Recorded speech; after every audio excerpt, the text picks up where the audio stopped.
আপনি কি কখনো এক মুহূর্তের জন্য থমকে দাঁড়িয়ে নিজেকে প্রশ্ন করেছেন, যদি আপনার পায়ের নিচের মাটি হঠাৎ কথা বলতে শুরু করে?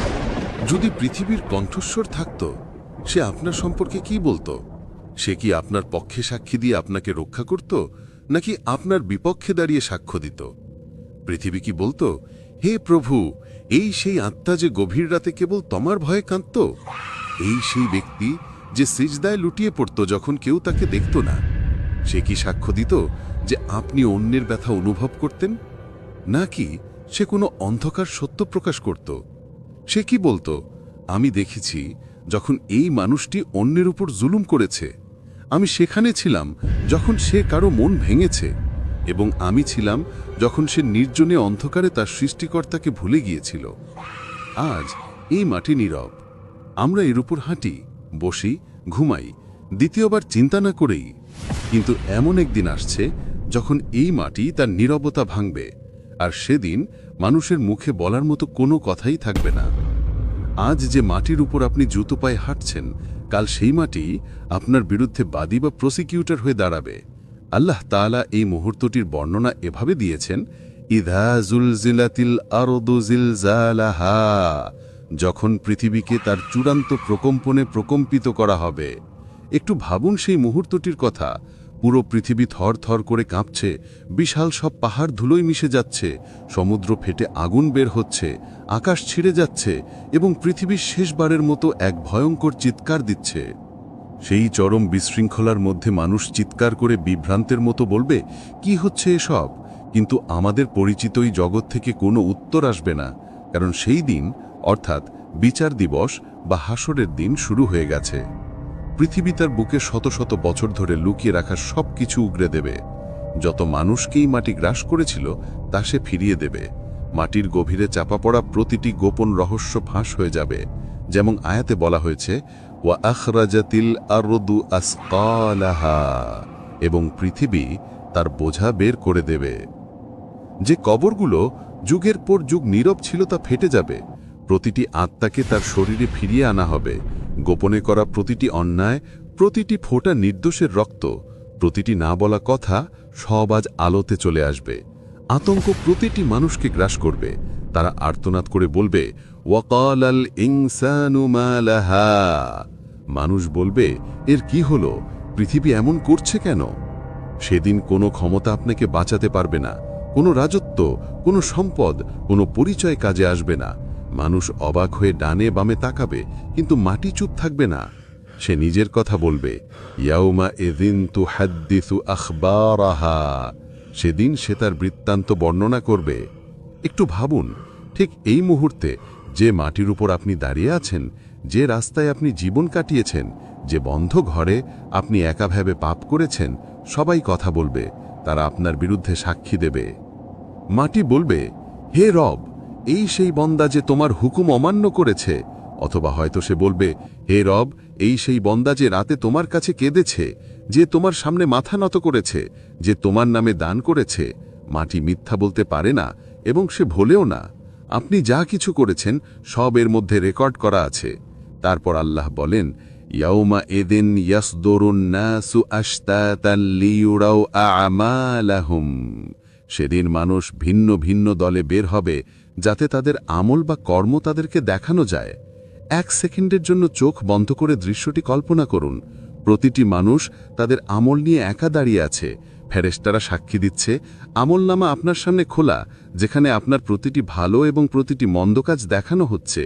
আপনি সেখানে মিথ্যা বলতে পারবেন না, কারণ আপনার নিজের হাত, আপনার নিজের জিহ্বা, আপনার নিজের শরীর আপনার বিরুদ্ধে সাক্ষী দেবে। এটি একটি চরম একাকিত্বের দিন। সাহায্য করার মতো কোনো বন্ধু নেই, সুপারিশ করার কেউ নেই, শুধু আপনি এবং আপনার আমলনামা। আল্লাহ ন্যায় বিচারের চূড়ান্ত সূত্র জানিয়ে দিয়েছেন, ফামান ইয়ামাল মিসকালা যাররাতিন খায়রান ইয়ারাহ, যে অনুপরিমাণ ভালো কাজ করবে সে তা দেখবে, এবং ওয়ামান ইয়ামাল মিসকালা যাররাতিন শাররান ইয়ারাহ, এবং যে অনুপরিমাণ মন্দ কাজ করবে সেও তা দেখবে। কি অসাধারণ ন্যায় বিচার! এমনকি একটি অণু বা ধূলিকণা পরিমাণও আল্লাহ নষ্ট করবেন না। কারো দিনটা ভালো করার জন্য যে আপনি একটি হাসি দিয়েছিলেন তা লেখা আছে, কারো ভাঙা মন জোড়া লাগিয়েছিলেন লেখা আছে, ক্ষুধার্তকে এক লোকমা খাবার দিয়েছিলেন, লেখা আছে, নির্জনে ফেলা আপনার চোখের এক ফোঁটা পানি, সব লেখা আছে। কিন্তু সাবধান, উল্টোটাও সত্য। সেই একটি মিথ্যা, সেই একটি ক্রূরতা, সেই মুহূর্তের অহংকার, কাউকে দেওয়া সেই কষ্ট, সবই লেখা আছে। হযরত আবু সাঈদ খুদরি রাদিয়াল্লাহু তাআলা আনহু থেকে বর্ণিত আছে যে, যখন এই আয়াতগুলো নাজিল হলো, তখন সাহাবীদের চেহারার রং ভয়ে ফ্যাকাশে হয়ে গেল। তারা কেঁপে কেঁপে জিজ্ঞেস করলেন, হে আল্লাহর রাসূল, আমরা কি সত্যি প্রতিটি ছোট ছোট কাজ দেখতে পাব? নবীজির উত্তর ছিল নরম কিন্তু দৃঢ়, হ্যাঁ আবু সাঈদ, যে অনুপরিমাণ ভালো করবে সে তা দেখবে, এবং যে অনুপরিমাণ খারাপ করবে সেও তা দেখবে। এ কথা শুনে সাহাবীরা কাঁদতে লাগলেন। তাদের হৃদয় কেঁপে উঠল, কারণ তারা বুঝেছিলেন এর আসল অর্থ কি। আল্লাহর সামনে কোনো কিছুই ছোট নয়, প্রতিটি জিনিসেরই হিসাব হবে। আজ আমরা এই ভুল ধারণায় বেঁচে আছি যে কেউ আমাদের না দেখলে আমরা স্বাধীন, কিন্তু আমরা ভুল। আল্লাহ দেখছেন, জমিন দেখছে এবং কলম লিখছে। যখন আপনি কারো ওপর জুলুম করেন, যখন আপনি কারো হক বা অধিকার নষ্ট করেন, যখন আপনি পাপ করেন এবং তা নিয়ে হাসেন, তখন জেনে রাখুন, মাটি নীরব নয়, সে দেখছে এবং সে মনে রাখছে। সূরা আল জিলজাল আমাদের মনে করিয়ে দেয় যে ভালো এবং মন্দ কোনোটি বৃথা যায় না। মাঝে মাঝে আপনার মনে হতে পারে আপনার দোয়া কবুল হচ্ছে না, আপনার মনে হতে পারে আপনার ধৈর্য বৃথা যাচ্ছে, অথবা আপনার ভালো কাজ কেউ দেখছে না, কিন্তু মনে রাখবেন আল্লাহ সব দেখেছেন এবং একদিন তা ঠিক আপনার সামনে তুলে ধরা হবে। আজকের দিনে আমরা সোশ্যাল মিডিয়ার জন্য আমাদের জীবন সাজাই, মানুষকে দেখাই আমরা কত ভালো, কত সাহায্যকারী, কিন্তু আল্লাহ স্ক্রিনের দিকে তাকান না, তিনি দেখেন আমাদের অন্তর।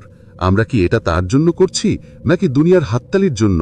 মাটি সাক্ষী দেবে আপনার আসল উদ্দেশ্য কি ছিল, তা ইখলাস বা আন্তরিকতা ছিল নাকি শুধুই লোক দেখানো। সূরা আল জিলজালের বার্তা প্রতিটি মানুষের জন্য পরিষ্কার। এটি নাজিল হয়েছে আমাদের ভেতরটা নাড়িয়ে দেওয়ার জন্য।